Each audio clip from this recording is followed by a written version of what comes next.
Hello, everyone, and welcome to the MySpace podcast.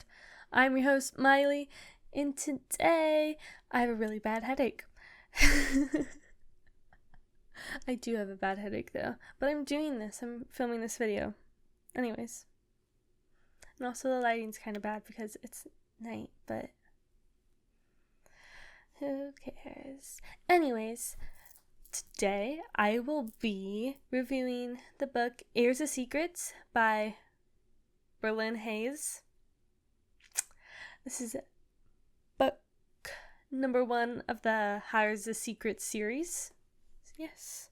And also, look at this.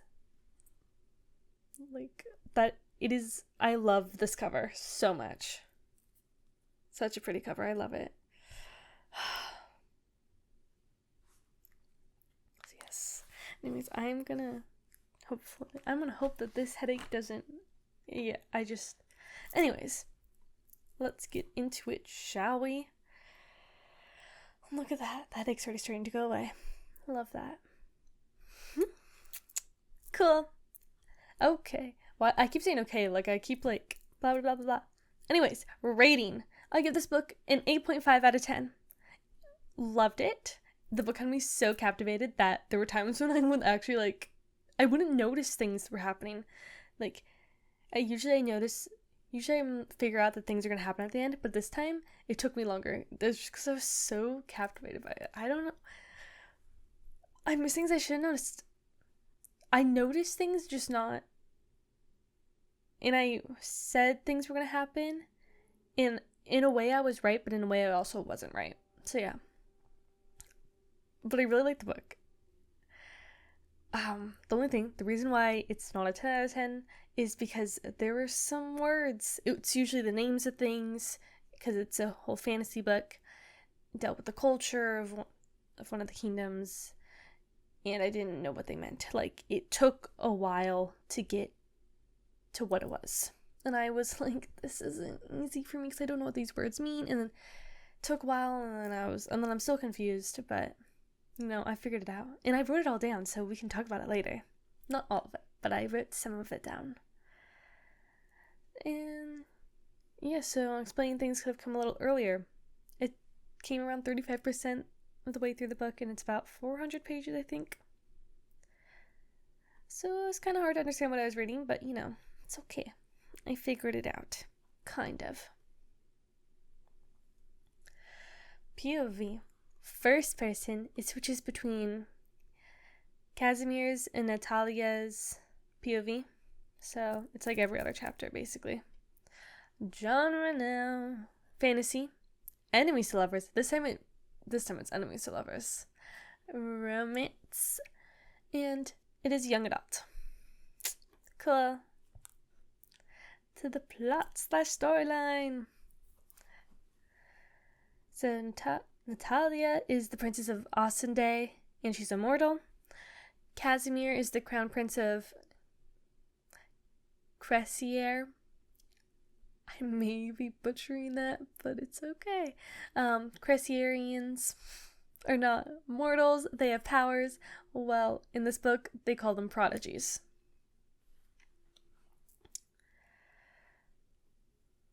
Okay, so Casimir is looking for something, and while he's trying to find the clues as to where it is, and by doing so, he's literally destroying places in the mortal kingdom.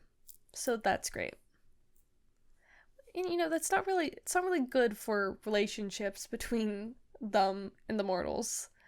The mortals kind of hate him, and his nickname is something that surrounds it's death. It's something death. I don't remember what it was.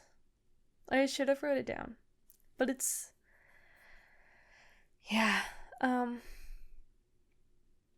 also all Cressier hate mortals, and Casimir especially, and well, the mortals hate them back, so they just hate each other.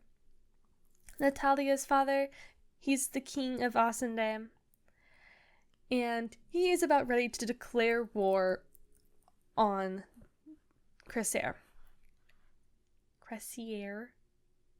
But he needs some backup because they have a really small kingdom and a really small army. So Natalia is set to marry a prince of a neighboring kingdom with a really strong army. Casimir's father, who's the king of, of course, because he's the crown prince, wants to create some peace between them and the mortals because there are things going on in their own kingdom. And my light just turned off. And I don't really care. So we're just going to deal with having really bad lighting today. Okay? Yeah.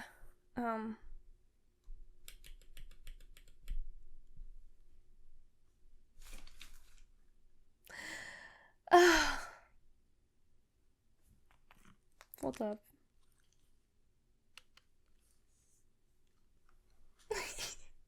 Put my phone light up.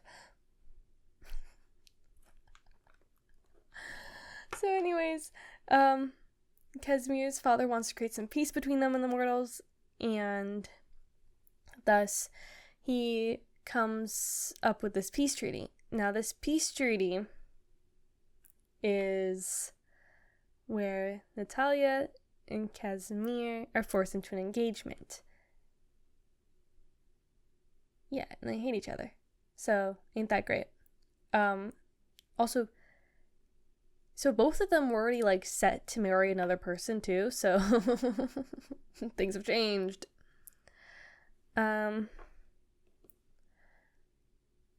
Natalia has to go to Cressier, where basically everyone hates her because she's immortal, So, that's just great for her as well. But, however, due to the treaty, no one can hurt her. So, due to the treaty, no one can hurt her, and she can't hurt him. And she's also allowed to bring her own guard. This is her personal guard, Arrow. Hopefully I'm saying his name right. So, yeah. And both Casimir and Natalia are put on missions to find out secrets about the other kingdom. So, they're doing, the same thing. This audio may be louder because I'm closer to the microphone right now. And they also both have to go visit each city. They have to visit cities in each of the kingdoms, and you basically just see everybody hating on Natalia. And in Ascendé cities, there's more hate there. Then they go back to Cressier to the palace, Diafire Palace. This is fantasy books for you. I don't know what's happening I don't know what's being said. I don't know how to say it. Now, you're back at the palace. We're getting close to the end. Some attacks occur. A lot of things happen at the end. A lot of things. This was a very, very, broad overview of what happened. But yes, that's basically what happened. Okay. Hello, everyone, and welcome back. So, I have regone the light. I just had to plug it in. We're going to go to characters. I said my part for the plot and storyline. Yes, the light wasn't too good, but, we have to deal with what we have. So, let's start with Natalia. She hates the Cressiers because they killed her mother and, they're attacking her people. Well, mainly Casimir is attacking her people. So, not anything good between them. And also, they were the ones that made her sick in the first place, which I'll get more into. So, also, not a lot of happy feelings there. Of course. So, to her sickness. So her sickness, it strikes at random, and it's just complete pain. Anywhere in her body. It can be her chest, her arms, her legs, her head. Her head is the worst. So at the beginning of this book, she has 3 months left before she'll die, and this poison takes over because she was poisoned as a baby. And the pain is coming more often and harder as time gets closer to the end. As her, and she doesn't have a lot of time because she's literally on the timeline. She has this metal contraption right here. I'm guessing. I don't know which side, but like I think it's under her collarbone.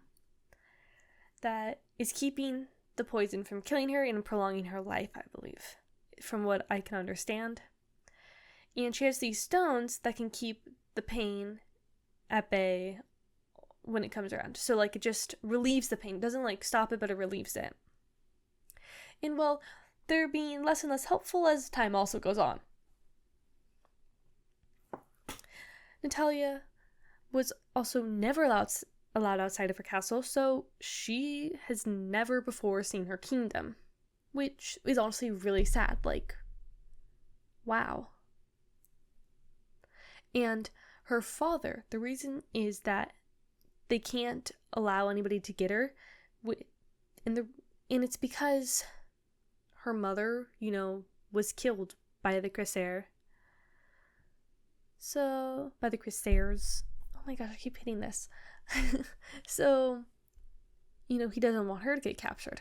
But I feel like there's another reason to it, because really, you're just not going to let her out at all. Like, okay. She's also really kind to everyone. She has an amazing heart. And, like, she treats everyone the same, even if they are Cressair and they hate her. Like, but also he was a little kid and so cute. She's really nice to everyone. And, yeah. So, I don't know why people have to treat her so rudely. By the end of the book, though, she starts to feel more comfortable around Casimir, so I was like, oh.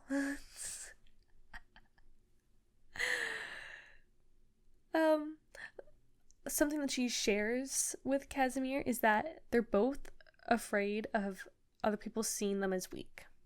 And she doesn't want others to see her as weak because of her illness, so that's why she's really good at archery.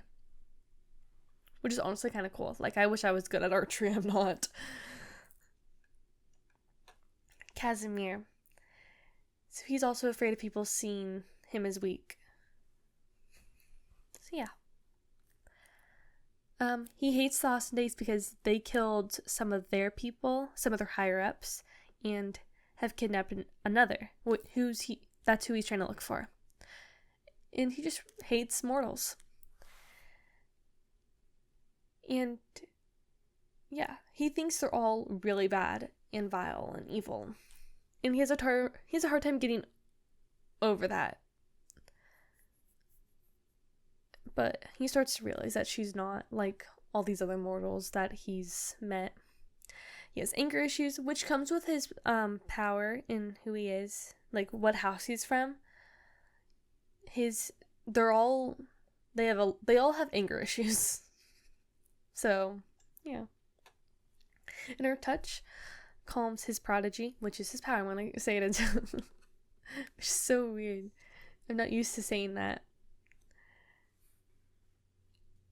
But I think there's a different reason. There may be a different reason. There kind of is a different reason. But because of that, I need to know if that still works. Because there's another person whose prodigy cancels out his, and that's the girl that he was with before, who he was previously engaged to. So, gotta know. He's also really protective of her and gets jealous, like this from the beginning, but he fights it. He says no. He also was like, oh, she's unattractive, when he was like, oh, yeah, she is. Okay. But he gets really jealous when Devry starts talking to her. Devry is one of his friends. And he's like jealous of her even when he's supposed to be hating her. And I was like, oh, okay, dude, keep going with saying you hate her, because you don't. Some of the other characters, so I'm going to talk about Abria, Enze, Arrow, Kahali, Devry, and Syl. Just like a one sentence about them. Start with Abria. Also, they're in no order. So yeah, Abria is Casimir's younger sister. She's super sweet and nice and really curious. She has a boyfriend, like love of her life. And she's one of the only ones who is nice to Natalia and actually talks to her and doesn't treat her as, well, less than or as other people treat mortals. Enze is the royal Crescerian guard put on Natalia. He has sworn an oath to protect her. He's also pretty nice to her and wants to protect Natalia. And I think he actually doesn't hate her. So he's also kind of loyal to her. More than just the oath. There's also a bunch of other guards, but yeah. Arrow is Natalia's bodyguard. He's like a father figure to her. And he's just another father figure to her. And they're really close and they have a close relationship. Syl is Casimir's head guard. And they're also really close. Casimir's relationship with Syl is similar to Natalia's relationship with Arrow. They're honestly kind of the same. Kahali, don't know if I'm saying her name right, but she's a Crescerian. She was the one who was already engaged to Casimir before, the treaty. And she hates Natalia even more because of this, and hates her more because she can see that he's starting to get close to Natalia. Devry, he is Kahali and Casimir's friend. He's nice to Natalia, but I honestly think that there's something else there. Like, I don't think he can be that.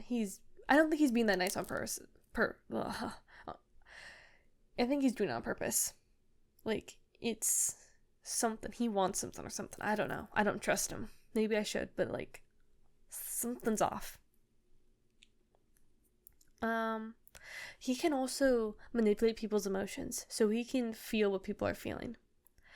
I honestly don't know how to feel about him. Okay, now on to Cressier. We're going to talk about all the things. So, there are 5 classifications of prodigies. I believe they're called Varnas. There's Furre. I'm telling you that's not how you say it. None of these are going to be how you say it. Mirel.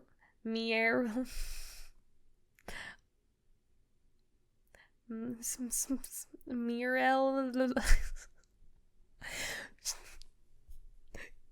hate fantasy books for this reason, but I love them so much. It's Myrele. Mirele. It's like my own names. Kidding. Mirel. Okay, next one. Skarn. Look at that. That was an easy one. Zephyr. I think that's kind of close. And Fanticon. Thanks for listening to me try to pronounce them. I'm going to have to try to pronounce them again. Skarn. Starting with something nice and easy. Their colors are orange and yellow.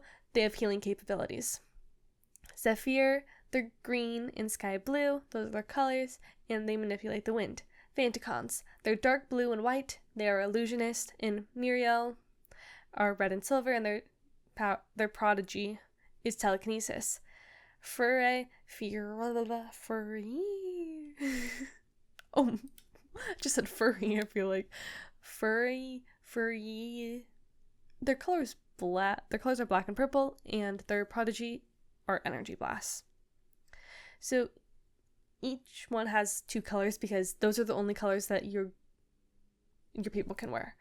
So if you are Skarn, you can only wear orange and yellow. And so on, and they all only have that one prodigy. Except for the top of the top, who are the sorcerettes. Almost like sorcerers, but not, because there's a T. Sorcerettes. They're at the top of the top. Their blood is unspoiled by crossbreeding with other Varnas, except their own, and their prodigies are stronger than the average. Now, there's first sorcerettes and second sorcerettes. So,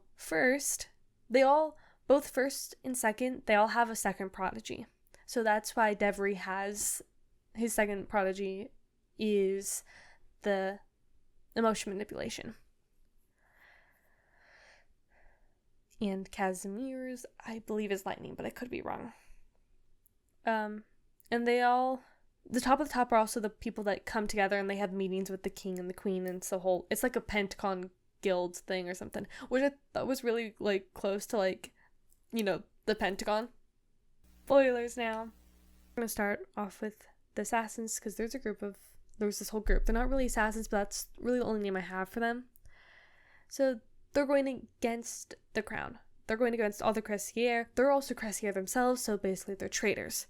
And they're trying to take down the crown and have Glazer rise up, which is like this beast that can basically just kill everyone. And they are basically the cause of literally everything that's happening in Cressier and also what's happened before then. So they are the ones who killed the first sorcerets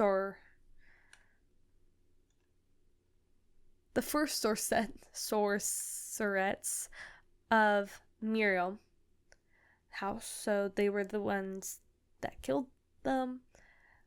At least the group was, and they probably framed Day for it. There's other things there. I'm telling you, the king, well, Natalia's father isn't on it, but yeah, they're also the ones who have supposedly kidnapped the other Muriel. There's the first sorceret's son. So yeah. And they're behind all the assassination attempts. So Natalia they've tried to assassinate her. They've tried to assassinate others, like the crown. So yeah, the ending. So Natalia was sent to do something, and by that it was to go into the East Wing, and her father told her this, because, her father's telling her to do all of these things. And she was also forbidden to go there, so, like, honestly, I don't know why she's doing it now. I feel like she should have done it sooner, because, like, I would have. And also, when I heard about that, like, can't go into the East Wing, I was like, ooh, Beauty and the Beast. Feeling really Beauty and the Beast vibes here. Because honestly, it is. Like, the East Wing, maybe it was the West Wing, I don't know, it was one of the wings of Beauty and the Beast, but it felt really Beauty and the Beasty. Anyways, so she goes into the East Wing, and she finds the secret room, and does a little something that releases some power, which made so that the Glazer, that monster, would be kept in its cage for another year. This was a whole ritual that had to be done, and each of the houses had, I believe, probably had to perform it. I'm not completely sure on that part. And also, it has to be a Cressier, and it has to be each of the houses, but she's not either of those. So, Enze then found her lying on the floor of that room in pain, but he couldn't go into that room to save her because he's not part of that house, or part of the higher up, I'm guessing. But she got out. Then Arrow comes and stabs Enze. And then he tries to kill Natalia, all in saying that, like, he wants the treaty to come down. But then Abria comes to save the day and saves Natalia. Then also Enze is still alive. So yeah, I actually really like Enze so far. So, like, he's very much on Natalia's side. Then a couple of days later, after she has, rested and stuff, these assassins, the same ones that tried to kill her before this, break into the castle and end up killing the king and the queen. Then they were going to kill Natalia next, but they were stopped by Natalia. Also, they didn't kill both of the king and the queen, only one of them is dead. So only one of Casimir's parents are dead. I do know what, but I'm not going to say it. Because I've already said that Enze is alive. Also, I keep wanting to call him Enzo. Arrow. So I don't think he's necessarily evil, but he's being forced to do it through an oath. But then also he tried to kill Natalia, so, like, but he's doing it because of an oath. And also the script needs a tree to be broken. I don't know why. And, like, Arrow, I liked him. I didn't see that coming. But also I saw it coming because I knew. Because he had a scar. At least that's what I remember. Or a tattoo behind his ear, and I remember that. And I was like, there has to be something more there, right?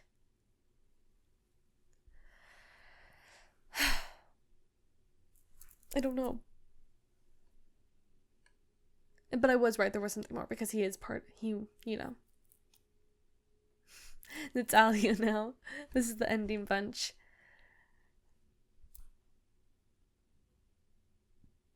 Thank you, excuse me. Excuse me again. So, a bunch of assassins were sent to try and kill her, which I said, and, well, it didn't work because, she's still alive, and Casimir came and killed them. Because, of course, he's gonna save her. He came to protect her, when he was still kind of on the side of trying to force himself to hate her.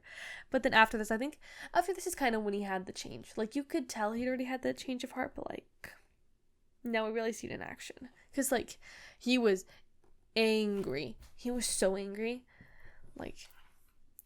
He was even more angrier later. He also can tell when a scream is her scream. I was like, oh. Now, to the bigger part of the spoilers, which is still about Natalia. So, it turns out that Natalia is not immortal. She is actually a Cressiarian. And it turns out that a Domineer was put in her skin. That was the metal that was supposedly keeping her from dying. And it was hiding who she truly was, which was a Cressiarian. And also, I should have noticed that because she kept saying that she was taller than, the average mortal, because Cressiarians are taller than mortals. So, the Domineer that was put in her skin, that's what was making her sick, which was killing her slowly. So it turns out now that she's Cressiarian is that she's the first sorceress now of the House of Muriel. So she was the long-lost daughter of Muriel's first sorceress. She's a long-lost daughter that no one knew about. But if they knew about her, then they would have gone looking for her. And also, look at that, she's powerful, Yeah, of course she's going to be powerful. She's already pretty powerful, but now she's even more. Because now she has powers, which is kind of cool. But also, she has a second power too, because she's a first. Also, now everything makes sense as to why she could open the door and finish the ritual. I kind of saw it coming. I kind of saw it, but I didn't see it. I think I said it at least one point in my head that I was like, what if she's this? What? And I knew that the king had some, he was something. I knew he had some part of it. Her father.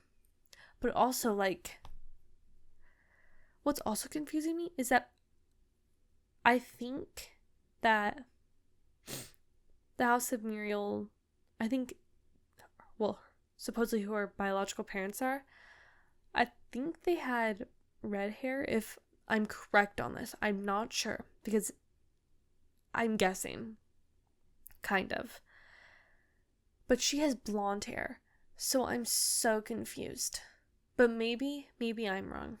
Maybe I'm reading into stuff that I shouldn't be reading into, but I don't know. Anyway, so that's all I have. I still have a really bad headache, and now it's everywhere, which is great. So this video was some fun. Also, this light right here isn't helping. It's currently nighttime, so that's why there has to be that light right there. And I'm currently overworked because not overworked. I just don't want to be here because, I have to go back to school because winter break's over. Yay. So, I'm doing this after school and I have other stuff after school. So, that's why it's dark outside. Yeah. What can I do, Anyways, so that's book number 1. I'll be reading book number 2. I have some work to do, though, so I can't read it right now, but I probably am because I'm lazy and I don't like to do my work. Anyways, thank you for watching it. Thank you for letting me rant about that. Anyways, thank you for watching. Have a good rest of your night, day, week, month, year, life. Just have a good rest, Thank you. Bye.